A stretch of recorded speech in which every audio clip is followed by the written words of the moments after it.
Hi, everyone. I'm Ravi Kapur. We're joined today in this special election recap by three people that were involved heavily in both the Trump and the Harris campaigns. We have Tanbir Chowdhury from New York, who is the president of They See Blue. We have Chandra Chouhan from Wisconsin, who was doing Asian American engagement on behalf of both President Biden when he was running that campaign and later for Vice President Harris. And we have Hima Kolanagireddy from Michigan, who is on the National Republican Committee. She ran for Congress a couple of years ago and heavily involved in Michigan politics. So I love the perspectives that you guys will bring, and that's why we wanted to have you to chime in about what took place in all of these states, particularly Wisconsin, Michigan, critical swing states, and of course New York and New Jersey had a very interesting dynamic where it tilted to the right in this election. They didn't go to President Trump, but certainly there was a lot of engagement, and the GOP won over a lot of folks in those states. Let's start with Hima, because President Trump won, and you're a GOP official. You ran for Congress a couple of years ago. Michigan went to the Democrats and President Biden in 2020, but President Trump was able to pull out a victory in Michigan. Tell me the difference between 2024 and 2020. President Trump lost a lot of these states that he won in 2024. What was the difference in your eyes?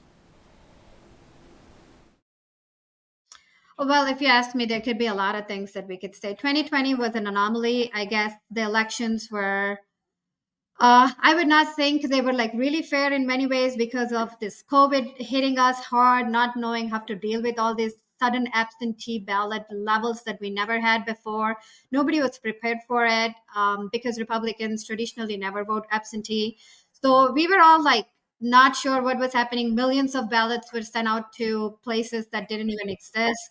And even like if you look at final numbers, Biden pulled out 81 million votes in 2020, whereas now Kamala only pulls out barely 70 million. So where did all these 11 million people go? That's something only like everybody, it's for the viewers to decide. So I kind of would not even consider 2020 as a fair election to begin with. But the one thing that we do know is in 2020, we as Republicans have been caught off guard, and we have seen a lot of shenanigans on the ground, especially in all the seven swing states. And we filed a lot of lawsuits post election, most of which the courts did not even consider because they lacked jurisdiction, or they did not want to intervene in the elections that were already decided. So we kind of knew that we have to change things because absentee ballots have become like a norm now, and the 2022 elections mostly were absentees too. So we said, well, if that's basically the rule of the game, then let's play their game and beat them at it. So this time we focused heavily on registering Republicans to vote absentee because we all know that something can happen on the day of the election. Your car might not start, or you might have a snowstorm on your baby's sick, or you don't want to go, or whatever. So we said, you know what, we are going to just get all the people out to vote absentee. Trump was really good at communicating that, saying that it's okay, these are the rules of the game, let's just play with those rules. And a lot of Republicans registered, and a lot of Republicans, we had a good get out the vote effort. We had filed a lot of lawsuits pre-election because we wanted to go on offense instead of going on defense post-election. We filed 107 lawsuits and stopped a lot of fraud right at the trenches, even before it could impact the election. So a lot of courts sided with us because it was pre-election, and we were able to stop a lot of shenanigans. So our offensive action worked, and our get out the vote efforts worked, and registering a lot of people to vote absentee has worked. And we were also able to get a lot of faith communities involved. And that also was a new initiative that we've done. And so, yeah, we've done a lot of different things that we have not done in 2020, knowing that this is a different field and we have to play within the rules. So, Chandra, you were in Wisconsin on the ground trying to get folks out to vote, obviously Michigan being another battleground. Take us through your experience. We had a chance to talk over the summer when you were out there trying to get folks engaged with President Biden. When the Harris campaign took over, obviously things dramatically shift. Tell me what you saw over the last few months. Yeah, I think, Democrats all in all, not just in Wisconsin, but nationally had a lot of hiccups and roadblocks working against them. I think this election generally was not really placed in our favor. There were a lot of barriers that needed to be overcome. First, to mention, obviously, the candidate change, running a campaign that was 107 days long. I think Democrats have a lot to be proud of in terms of our down ballot victories in many parts of the country. Although we were not able to secure the Senate and the House, I think it's a reflection of some missteps, not just within the party, but also circumstantially having run a 107-day campaign. There were a lot of successes, and I think a lot of the momentum which the Harris campaign was able to garner and capitalize demonstrated unprecedented victories and turnouts in various parts of the country. I think in Wisconsin in particular, we ran a very strong ground game. I think that Democrats have always been pivoted towards or positioned well to run a strong ground operation. However, this time, I think there were a lot of miscalculations in terms of understanding, number one, what voters actually cared about. Number two, I think the economy and the state of the economy was a big factor by which no incumbent president has typically won when we've been in a cycle of more so economic downturn. But also, I think there were big missteps in terms of outreach towards people of color. I think we really underestimate or overestimated the number of individuals from communities of color that would have turned out for the Democratic Party, namely the Black and Latino communities. And there was a lot of, I would say, a lack of effort in doing the appropriate outreach. Based on the preliminary exit polls that have come out in Wisconsin, the biggest I guess pitfalls that we saw or differences that we saw in comparison to 2020 was one, the black vote was more than I would say more than double for President Trump than it was in 2020. He had sub 10% of the black vote back in 2020. He had 21% of the black vote in Wisconsin in 2024. Those are big margins coming out of Milwaukee County where Democrats really rely on that buffer to make sure that they're able to secure a victory across the state. Another voter population was the youth vote, 18 to 29-year-olds. President Biden saw unprecedented support and turnout from this voter group back in 2020. And I was a part of those efforts on campus in Dane County, where a lot of those votes came out from. This time around, it was neck and neck, 49 to 49%. That was a big deficit that Democrats saw. And I think that came out of a array of reasons, but I think President Trump was successful in being able to secure first-time voters. 58% of first-time voters voted for him in this election. So although the election came down to the wire, 20,000 votes, these are the voter groups that really made the difference that we as Democrats maybe overlooked or maybe have to, next time reconsider how we're messaging to these communities or positioning our candidates so we're able to garner support and prevent such pitfalls again in the future. It's interesting you bring that up, Chandra, because part of the fun of covering a national election like this is being able to go on the ground and visit some of these areas. And I had a chance to go to Wisconsin and obviously cover the Republican National Convention and talk to the locals and listen to other media, which I think was very instructive. And they have a really powerful black news radio station there. And I was hearing the different voices. Obviously, the folks hosting the programs had definitive perspectives, but they were taking phone calls from the community, and I could see divergent opinions. And it wasn't just for one party or the other. They were going back and forth, and I think that was very interesting. It's an interesting note that communities of color, especially black men in particular, did not fully support Harris to the degree they thought that would be the case. And so we also definitely saw that with the Indian American community, and we'll get into that here in a moment. Tanbir Chowdhury with AC Blue in New York. I mean, tell us about what you saw in New York and New Jersey. These are usually just very blue strongholds, but we did see a shift here in 2024. Yeah, definitely. Thank you for having me on. It's a pleasure to be here to discuss what happened. With New York and New Jersey, I think a similar problem with Wisconsin. The National Party overplayed the loyalty that they have amongst minority communities. In New York City, 40% of the Asian population voted for Trump. It was one of the biggest shifts we had. New York, everywhere. But it's not just an anomaly where there was a red shift in New York all of a sudden. This has been building up for 3 years. It happened in 2022. People thought that was just a fluke with our gubernatorial race, and then it happened again, proving that it's not. It's a consistent problem that needs to be addressed. Kamala Harris barely won New Jersey. What's up with that? 52% of the vote, I think.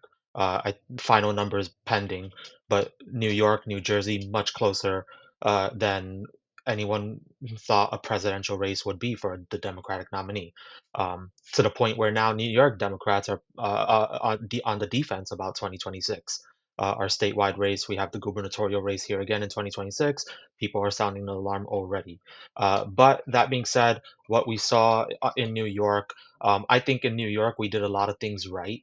Um, Starting back early this year with the special election to replace George Santos, every eye, every set of eyes in the country was watching that race. I live in this district. We had everybody here, either for the Republicans, Mazi Pilip, or for the Democrat, Tom Suozzi. And we had a playbook, and that playbook was focused on policy. It was focused on what matters to the voter, not the voters that we already have no matter what, but to everybody.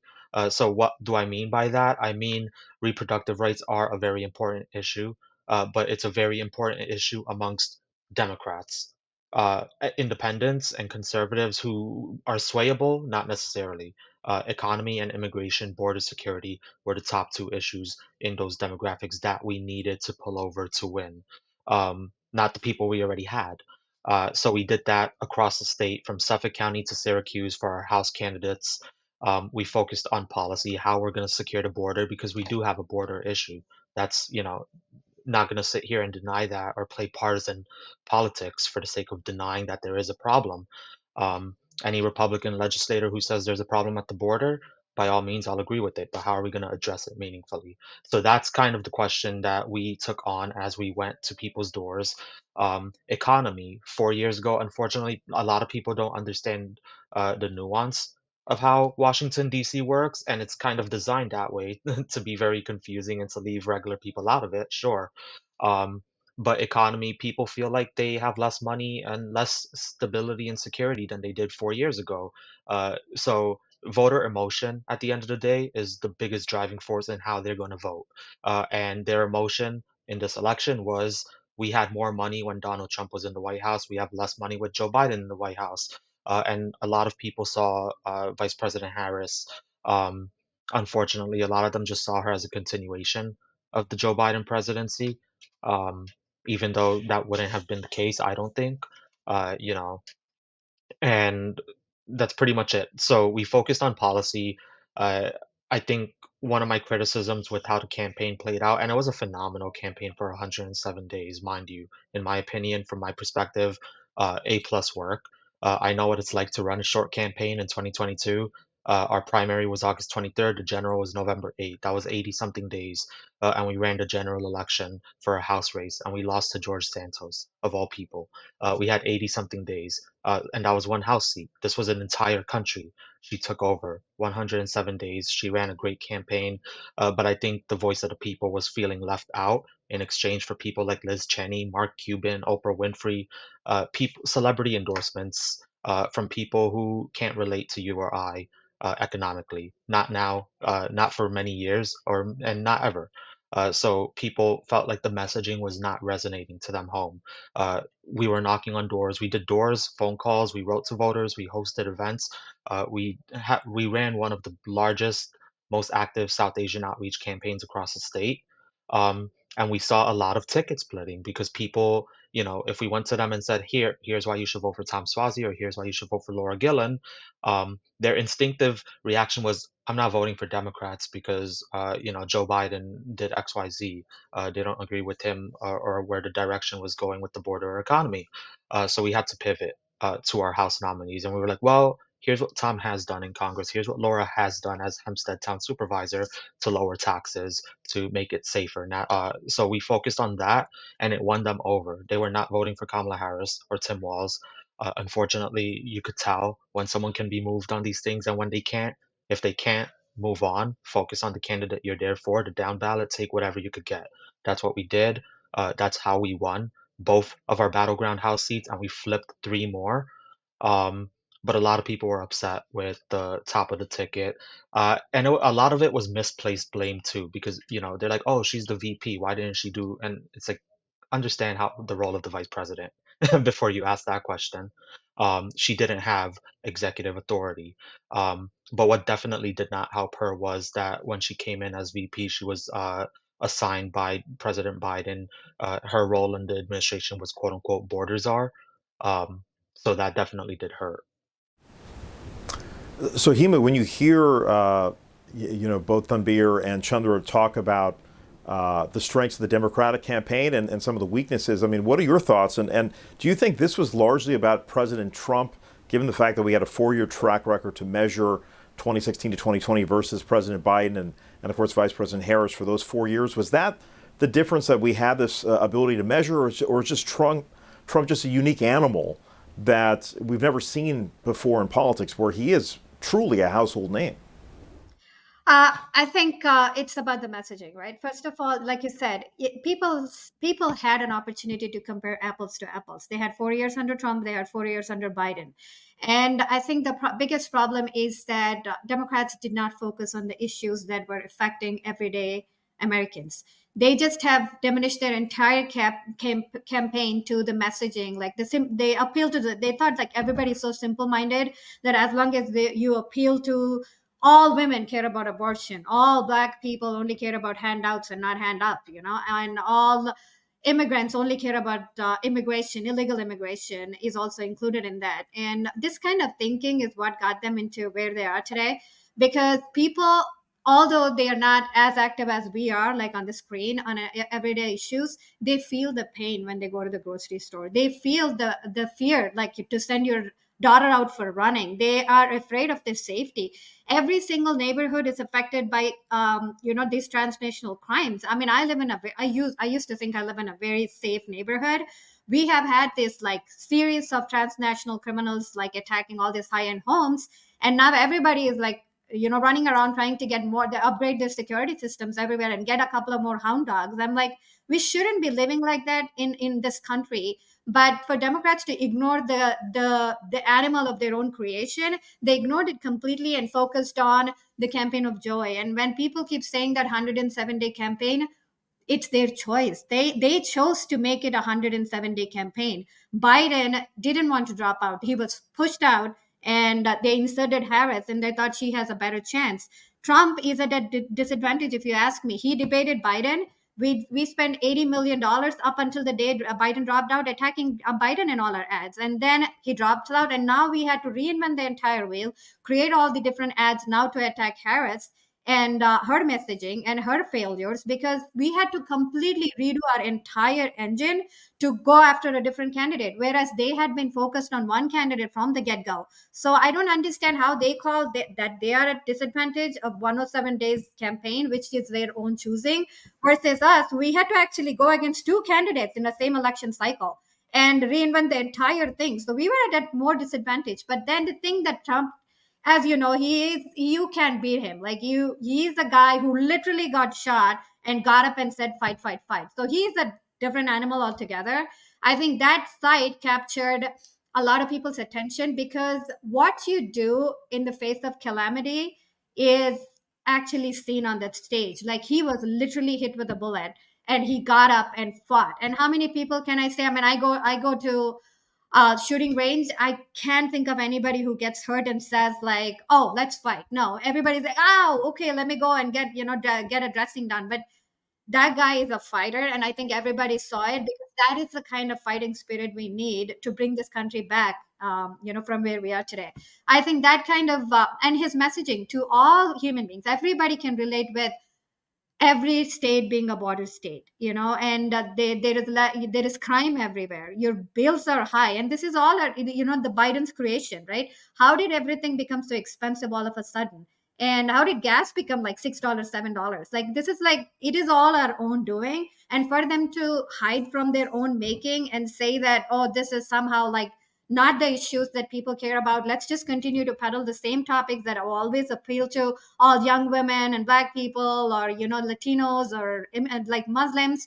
If you saw in Michigan, like if you see the shift of the entire Arab population to Trump, it was phenomenal. Like he won by like 100,000 votes in the state, and 80% of Muslims voted for President Trump. So it doesn't happen as an accident, because when you don't stand for anything, you fall for everything. And that's what happened with Democrats. Chandra, when you hear this, from your neighbor there, from Michigan to Wisconsin, I mean, these were two states that were, so pivotal for both parties. Where do you think the misstep took place? Because it's not like it was a blowout in Wisconsin. It was neck and neck. I was there walking around, and I could feel that it could go either way. And because the RNC was there in Wisconsin, I thought that was a pretty smart move by the Republican Party. But I did see the Harris campaign, yourself, and so many others on the ground doing events day after day after day. So where do you think the misstep was that unfortunately for your campaign caused you to fall short? So first I want to address, I didn't get to address this earlier, but like, I think Wisconsin was definitely an overperforming, I don't want to say anomaly. I think it was a reflection of the team that we had here. And as you mentioned, Black radio, we really hit home on constituency media. So to put numbers out there, if you look at the Wisconsin State Assembly, which was formerly 64-34, we moved it up to 54-45, prevented a Republican supermajority. Yes, we had new maps, but we did flip key constituencies here, which would not have been possible without on-the-ground efforts. Statistically, major suburbs across the country moved towards Trump by 5.7%. But in Wisconsin, these suburbs, including the infamous WOW counties where I live, Waukesha, Walworth, Ozaukee, Washington, very infamously lean right heavily. They actually moved 0.1% towards Harris. And additionally, urban core counties moved 8% towards Trump nationally, whereas they only moved 1% towards him in Wisconsin. So I think the strategy and effort in the battleground states definitely varied based on where you were. I won't speak to the efforts that were done in Michigan. I can speak largely to the efforts in Wisconsin, in which we did have a much stronger holdout. And nationally, I think given the nature of the race, the economic circumstances, the geopolitical circumstances we're seeing in the world today, Harris should have lost by a much larger margin, but she didn't. It really did come down to the wire.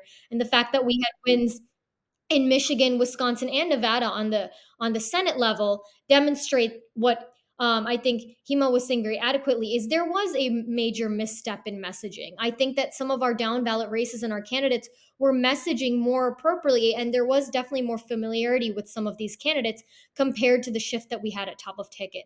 And I will say, where I do disagree slightly is I think the economic situation that we're seeing today, largely because of inflation, which has arisen from COVID, naturally, based on the principles of economics and the forces of supply and demand, prices will go up when demand does surge. And this is a concept that I think Democrats have really, really failed to articulate. And being the incumbent president, Joe Biden took the blame or assumed the blame for a lot of this, or the blame was ascribed on Joe Biden rather than Trump's COVID-related policies, which did trickle into our recovery or our attempt at recovery when Biden took office. But I think that when Hima was talking about messaging, and I think, Hima, what you said in the end was definitely very adequately or aptly put. I think we didn't really stand for anything on a lot of policy issues. And I think running where I would disagree slightly is I think having a candidate change was a lot more difficult than having the same candidate all along, because now you have a multiracial woman of color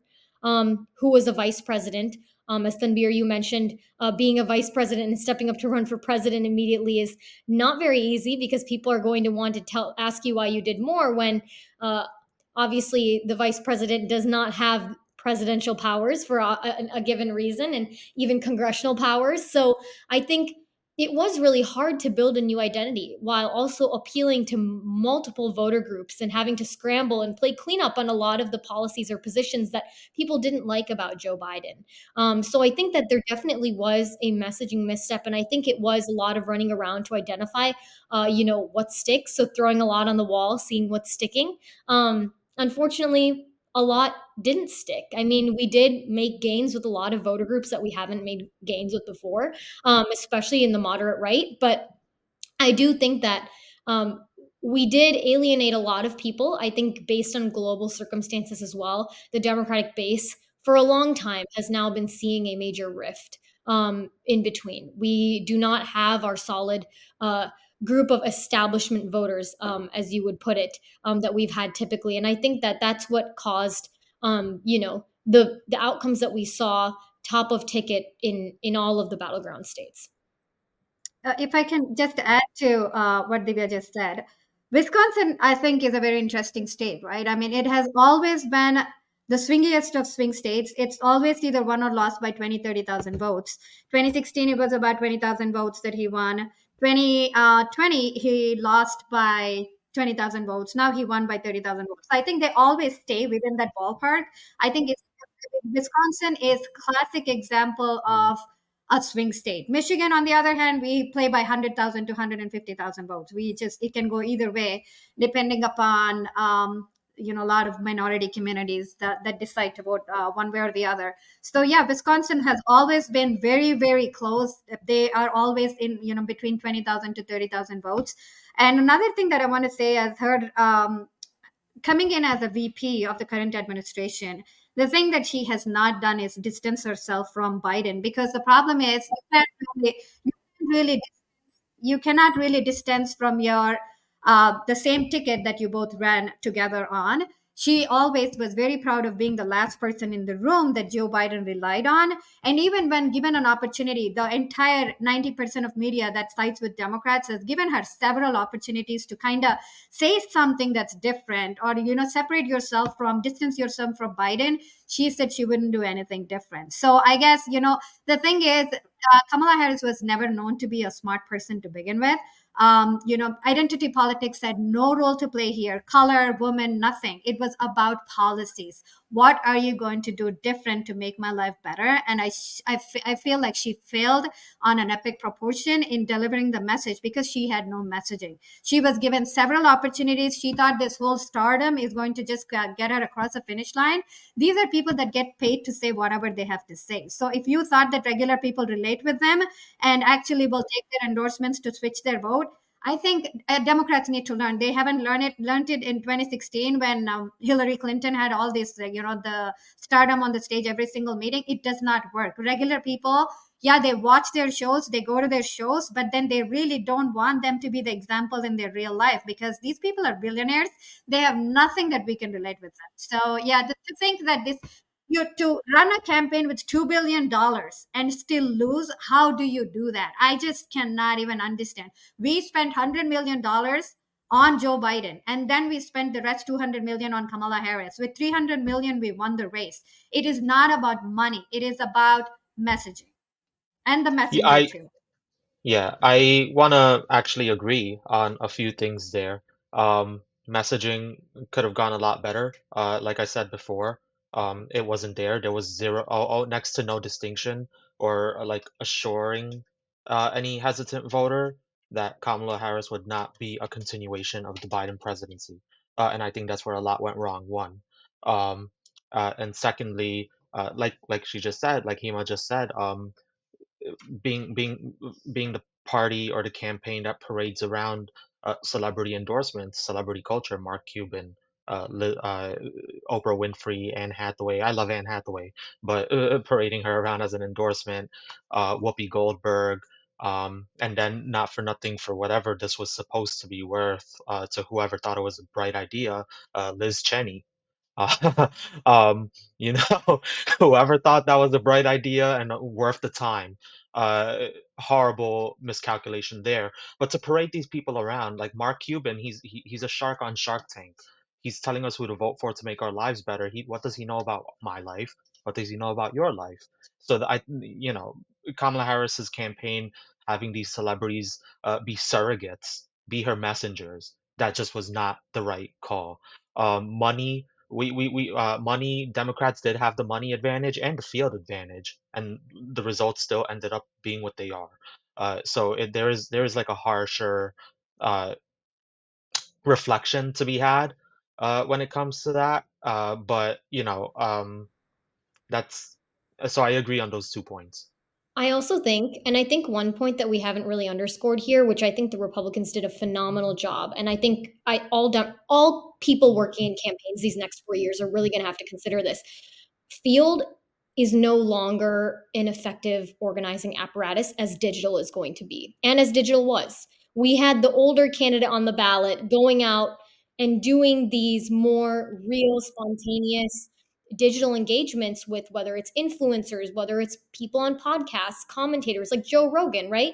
You know, we didn't put Tim Walz on Joe Rogan. We could have put someone like Tim Walz on Joe Rogan, right? Like Trump did a great job of bringing out the vulnerability and bringing out that authenticity. Regardless of whether I think he's a good person or a horrible candidate, doesn't matter. He really demonstrated that authenticity, and that's how we connected with voters.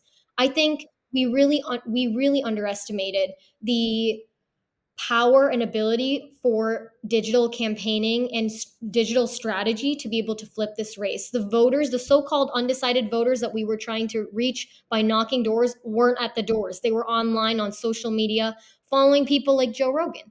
We didn't see Kamala Harris go and explore these opportunities more or put herself in these more vulnerable positions of demonstrating who she is as a person, who she is as a candidate. And Hima, you're right. There is no, clear policy messaging there for people to be able to see, I'm a real person. I can really connect to your struggles. I mean, Trump is a billionaire. Hell, he probably can't relate either, but he was able to show it because of his rhetoric. And I think that's what Democrats need to do is, instead of appealing to a washed up urban electorate who all have 4-year degrees, we really didn't do our due diligence in making sure that we were connecting with people who are working blue collar jobs, who are true middle class individuals, who really are maybe not paying a fair share of taxes, who need it better, quite frankly, and who are looking just for a more sustainable way of life. Another point that I would just add is, like the anti-business environment that Biden created also was something that all the entire business community was against him because, and also like with Trump, right? He always put himself in uncomfortable situations. He went to the Black Journalist Conference. Who does that as a Republican? He can do that. And he would go on Detroit Economic Forum, which is not definitely Republican friendly. Chicago Economic Forum. I mean, he would go there and talk actual stuff that the business owners care about. He would go on a different show, like, this podcast, which are also not Republican friendly. Joe Rogan is not a Republican. Everybody knows that he's a Bernie bro. But then the fact that he was willing to go into the enemy territory, because that's what presidents do. You don't always get to walk in a park. You always are going to be in an uncomfortable situation where you have to make decisions on the fly. But if you're always looking to put yourself in a comfortable position where everybody is going to softball you, give you softball questions, make you feel comfortable, are you okay, do you want coffee or tea, kind of situation, you're not ready for presidency, because that's not what a presidency is. And this guy has done it. He's proven that he can take anything is incoming, he's fine, he's ready for it. But that's what she was shying away from. She never wanted to go on a show that was going to actually put her on defense, because she had no policy to defend. And like I said, she was never considered a very smart person. She was leftist, the most leftist senator in the US Senate. So for her, she can't really like pivot. She tried to pivot on every single policy position. People can see it. I mean, what was the stage when you had the Nirvana, where you are taking a different position on everything, on fracking to everything down the issues, right? She took a different position, but people were asking her why. Why did you change your position? She was not ready to answer. We all can change our position, but there has to be a trigger point. She could never point to what was the trigger point, why she actually had a change of heart. So people could call bulls, and all of that stuff. They're like, okay, you're just saying stuff just to win the race. So you need to give credibility to people that they are paying attention, although they might be busy with their lives. And just to reemphasize the points you guys have all made, President Trump was very strategic. I mean, he actually came on my show 2 years ago, ahead of all this stuff, targeting the Indian American community. That was a pretty amazing thing. This was right before he got indicted. I sat down with him at Bedminster, and then he had a Diwali party in Mar-a-Lago that I was invited to, and we covered as well. So he did definitive outreach to the Indian American community, and of course, President Biden had a Diwali party a few weeks ago. Vice President Harris had her political operatives with her at her house to do the Diwali event. But we did not see any kind of specific engagement. In fact, I offered a chance. I ended up running into the vice president's top assistant, met her in Los Angeles, and said, listen, we would love to have the vice president on to talk candidly about some of the issues affecting Indian Americans across the country. There are a lot of messaging issues that I'm sure all of us have encountered. I'd love to get into that piece on identity, which we haven't talked about because, again, this is the most affluent, the most educated demographic in the country, and when you have such a bright group of people, they're not just going to pick someone based strictly on skin color or that they're a man or a woman. I think I noticed that time and time again. Chandra, when you were going out there and talking to, again, AAPI community members and specifically Indian Americans, I mean, what were some of the pratfalls that you ran into? Because certainly I've heard it, whether it's the WhatsApp echo chamber or from uncles and aunties who used to whisper to me 8 years ago, they certainly were much more direct this time out about their criticism. Yeah, I mean, I think I'll speak specifically to the Indian American community, and I think, what I'll say about this community is a pretty large reflection of the AAPI community altogether. I think, as you just said, people aren't voting on the basis of color in our community. People are smarter than that. And Hima, you said this, identity politics doesn't work. I mean, I don't want to say she played identity politics because I don't think she overtly played into that piece of her identity at all, quite frankly. But I think, number one, the lack of even the inclination to connect with the community, I think, was a huge pitfall, because there were people who I talked to who thought that Trump was a terrible person, but said, okay, if this is somebody from our own community and she hasn't showed us that she can connect with us, how can we trust her? So I think that when your name is Kamala and you're running for president and you have an immigrant community that's looking for something to relate to, there is something that you have to demonstrate and there is something that you have to show in terms of what you bring to the community. I don't think that was there. And I will say, all of my thoughts today are not on behalf of the campaign, they're that of my own. But in the work that I did on the campaign, I did really push heavily to put her in situations like get her to a garba, have her light a lamp at a Diwali puja. There's Ganesh Chaturthi happening. There's Bandi Chor Divas happening. There's so many South Asian or festivals happening at this time. Why aren't you tapping into even one of them? I mean, yes, they sent Tim Walz to Pennsylvania to a mandir, but they're not sending the Indian American candidate on the ballot to doing that. So I think that there was a yearning that some people had to find that connection. They weren't able to see that. Now, you did have some Democrats who looked past that and said, this is a matter of our democracy. This is a matter of our integrity. We're voting for Kamala Harris because of that. But then there was another fair share of voters, and Hima, you mentioned the business community, who outright said that, Democrats, President Biden and Vice President Harris, are bad for the economy. They're bad for business. So we're going to vote for Trump solely on those grounds. Yeah, Trump might not be the best guy in the world, but what's going to put pennies in our pockets at the end of the day? What's going to give us the bread and butter we need to feed our families? What's the reason that I think the Democrats really missed the mark on this is that all immigrants, whether you've come here seeking asylum, whether you've come here in an H-1B, you're here seeking better economic opportunity. You're here seeking a better life and stability for future generations. And I think that that's a sentiment that we really, really did not connect with, we didn't latch on to, and we did not message on at all. And I think that's really why we saw, the Asian American community nationally shift towards Republicans and Trump by 5%. Although this margin was much less than maybe some of our other communities of color, it was a shift nonetheless. And it was a shift in the battleground states too. So I think that the inability to really communicate clear economic messaging, number one, or communicate the idea that inflation was not President Biden's fault, merely an economic circumstance coming from a global pandemic, I think really harmed Democrats when it came to the voters that are really not voting on partisan lines. They're voting based on what's going to put pennies in my pocket at the end of the day, what's going to help my kids get an education and find a sustainable job in this country. And ultimately, that's why, you had voters who, undocumented voters, and I'm pivoting more to the Latino community here, a lot of undocumented individuals were in support of President Trump, largely under the guise of economic stability. And I think that's one point that we really, really overlooked. And in the case of our community, especially, it really, really put a damper on the number of votes that we should have been able to earn. Tanbir. I wanna add to that.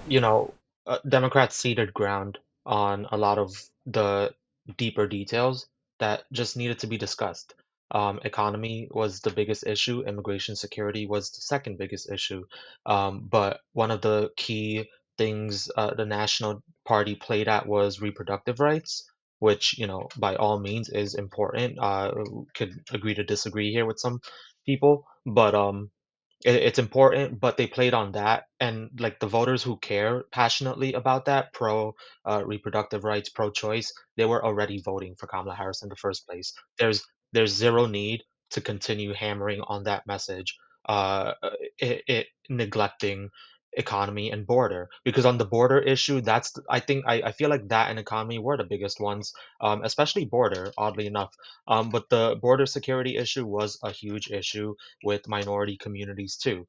And that's why, we had a bipartisan border bill. And again, this playbook, this messaging on the how to, not just giving a talking point and a nice graphic on Twitter and Instagram and Facebook, on how you're gonna, on like, I'm gonna make life more affordable for Black Americans, and then there's no how in there. So, on border, we used this playbook with the Tom Swazi special. It's how we won. We won by a huge margin in the special, 8 something points. Huge considering the district, mind you. But we won by 8 something points. And then this time around, sharing the ticket with Vice President Harris, we won by just about 2. It was incredibly close. We underperformed. Um, but nonetheless, we played on border because that's a huge thing. I live in Tom Swazi's district. I live 2 blocks away from the Creedmoor shelter. It's a 750 bed single men's migrant shelter. Pick anybody from the community, ask them what they think about it. Strongly against, whether they're Democrat, Republican, Independent, whatever, working families, and then whatever else of the million exist out there. They were against it. There's nobody passionately for it, and we played on that. And Hima, when you hear these Democratic operatives speak about some of the missteps, I mean, what do you have to say about this, and specifically about outreach to Indian Americans and South Asians? See, Indian Americans, like I said, right, in the beginning, everybody had come to me saying that, oh, is this really going to matter that now that she's a person of, Indian origin, is this really going to sway them? And I would like to give more credit to our people. We are very educated people, but yeah, we historically vote Democrat for God knows reasons. But I feel like this was a one election year where they actually paid attention to issues that mattered to them. I mean, illegal immigration hurts legal immigrants like us as much as it hurts Black or Latino people. So I think that was one big thing, that we all care for our daughters to be safe no matter where they are. And for all of the crimes that are being committed nationally, we were paying attention. So I'm really proud of our community for actually focusing on the issue and not the color of the candidate. And going over and beyond what they've done, they've really researched it this time. And there was a lot of push in Michigan for Lotus for POTUS stuff, because Kamala is Lotus, and Lotus for POTUS. And I was really concerned.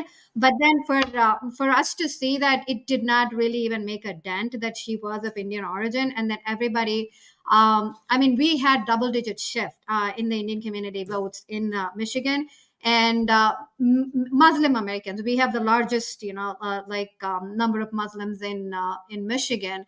For them to actually pivot 80% towards Republican 4 years ago, if you had said that to me, I would have been like, in your dreams. But then the push for like these explicit books in the schools, and all these schools voting for transgender bathroom policies. If Muslim community does not stand up for these kind of things, I don't know who else. They care about these issues. They know that their daughters are like not safe anymore under this Democrat policies. So they all came together and said that, you know what, and then the war in Gaza, right? And then Biden's inability to actually curtail it. And they're not taking any position on which side do you stand. Like, pick your poison, but then at least pick one. They couldn't actually articulate on any position as to where they stand. Are you with the trans community, or are you with the straight community? Are you with God? Are you with Israel, or are you with Iran? Who exactly are you siding with? They could not do it because they don't want to, because they will just only they think they're very progressive, but then the progressive has to have a line. We don't align with issues where you can wish to be whatever gender in the morning. That's not how things work. Like, majority of our people are doctors, and they know that scientifically that's not even possible. So for you to gaslight these people and say, well, they say science, and two actually people who like live and breathe science every single day, and say that no, you can wish for it and be whatever you want to be, it doesn't work like that. They all were able to see all this over the years build up, and then that's why we had the significant shift. So I feel like it's not about the community or like her color, her middle class background, all of which is great, but then messaging, they lacked messaging. They don't connect with normal people who think normally, like on a day-to-day basis. We all understand how genders are. We all understand, I mean, even the reproductive rights, as he mentioned, right? I mean, majority of the women between the 18 to 35, this was the most significant shift we've ever seen towards Republicans than ever before.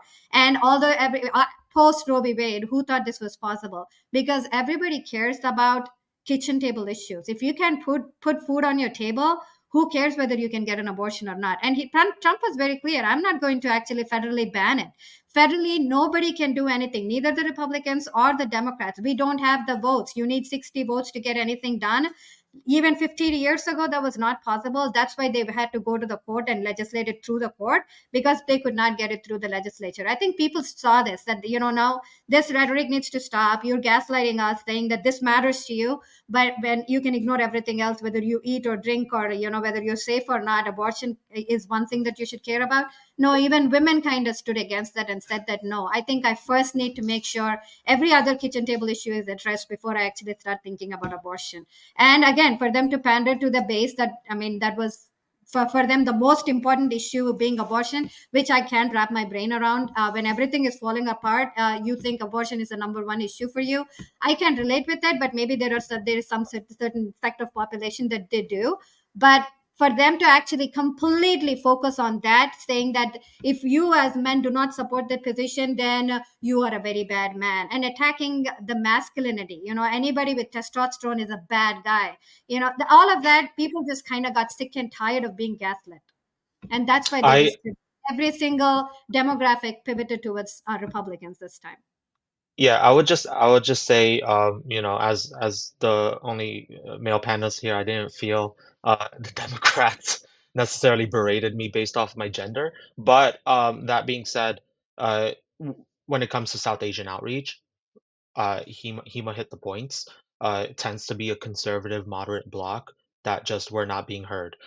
Cultural issues, like, not for nothing, people are not going to like that I'm saying this now, but cultural issues where Democrats stand tend to be, if you're clumsy with the messaging, which they were, a losing issue with South Asian blocs. Abortion rights, I'm for them. But religion plays a role. Religion and cultural beliefs plays a role in it too, and in the South Asian community it was pretty dicey, because we did have a lot of people who were like, I think it should be up to the person, and then a lot of people who said abortions are like one-way ticket to hell. Why are Democrats for this?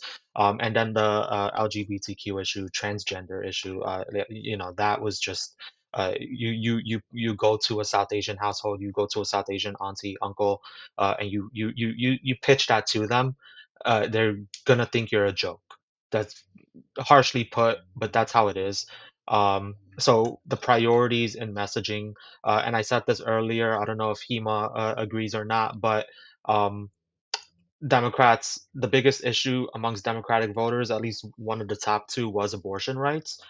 But for every other voter, it was economy and immigration. And National Democrats they put all their eggs, or at least 9 out of 10 of the eggs, in the abortion basket to appeal to and pat on the back the voters they already had, not the voters who were like, well, how am I going to put food on the table? How's my kid going to be able to move back into the communities they were raised in? They can't afford to live here, or like borders out of control. It is out of control. I agree with that. How are we going to secure it? This wasn't done. This wasn't said. Instead, it was just, let's focus on liberal policies to the voters who already are going to be voting for us. Chandra, why don't I give you the last word here? I was going to have you guys all wrap it up real quick, but I think you guys covered it all really quick. Why don't you take it away here? Just thoughts on what Hima and Tanbir have been saying, and just overall what your takeaway is from this process, and we'll just try to keep it short and sweet since there's a lot of folks who I think will enjoy what you guys all have to say today. Absolutely. I think to maybe make a more uniting point at the end here, I know maybe Tanbir and I are on across the aisle from Hima, but I think one thing that really we can take away from this call is that we all aligned on what went wrong and what went right during this election, largely speaking. And we all are very aligned on what issues matter most to our community.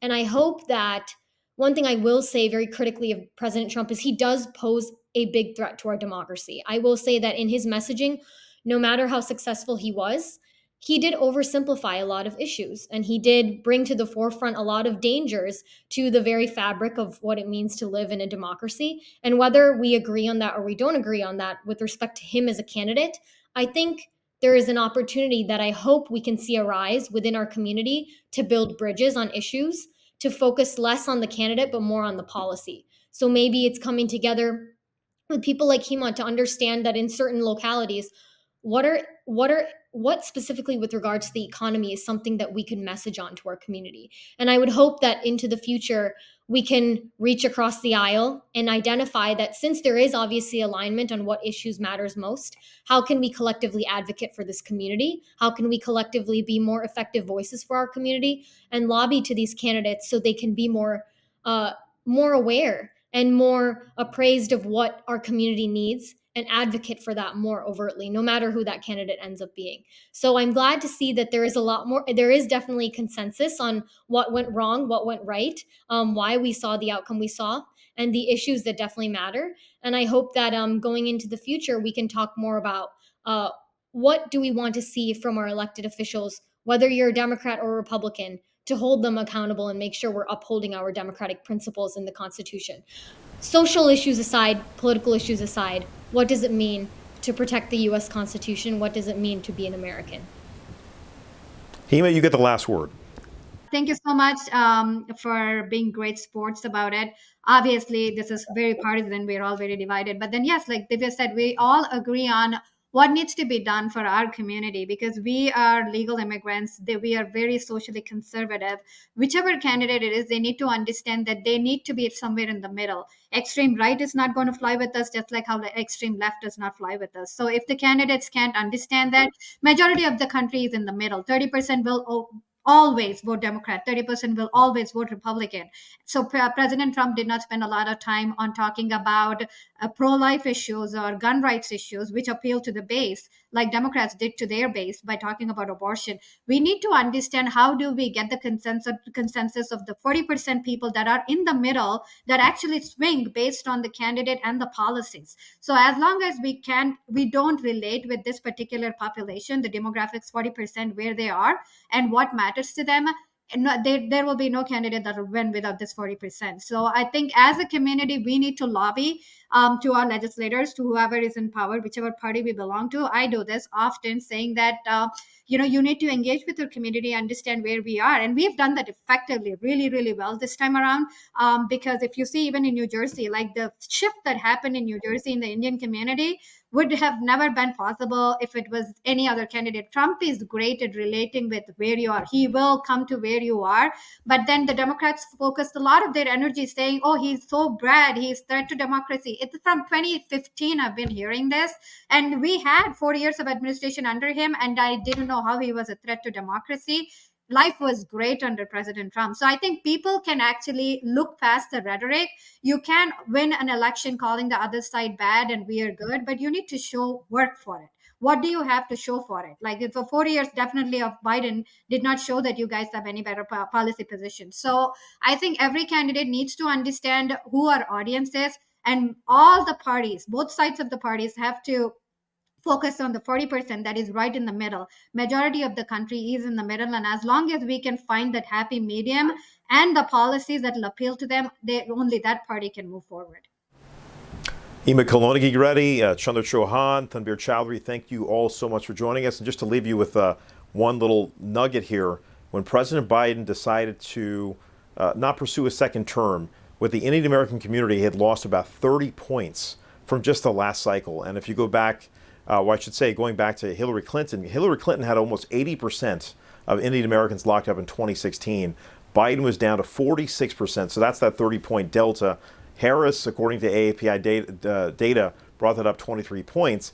But I've talked to Democratic insiders, folks that are at a very high level, fundraising, and they believe that the number of Indian Americans that actually voted for Harris was in that 50% range, maybe as low as 40%.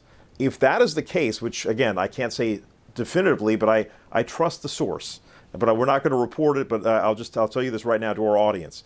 If only 50% of Indian Americans voted for the first Indian American presidential candidate, that's a stunning data point that the Democratic Party should reflect upon, because you would think the majority of women and men that are Indian American would have supported Kamala Harris's candidacy, but there was clearly a huge disconnect in the messaging, and even though they ran TV ads, there was no specific outreach, especially in terms of messaging to the community. And I think they certainly need to look at how to enhance that moving forward. Thank you to our panelists. Thank you all for watching. We'll see you again next time.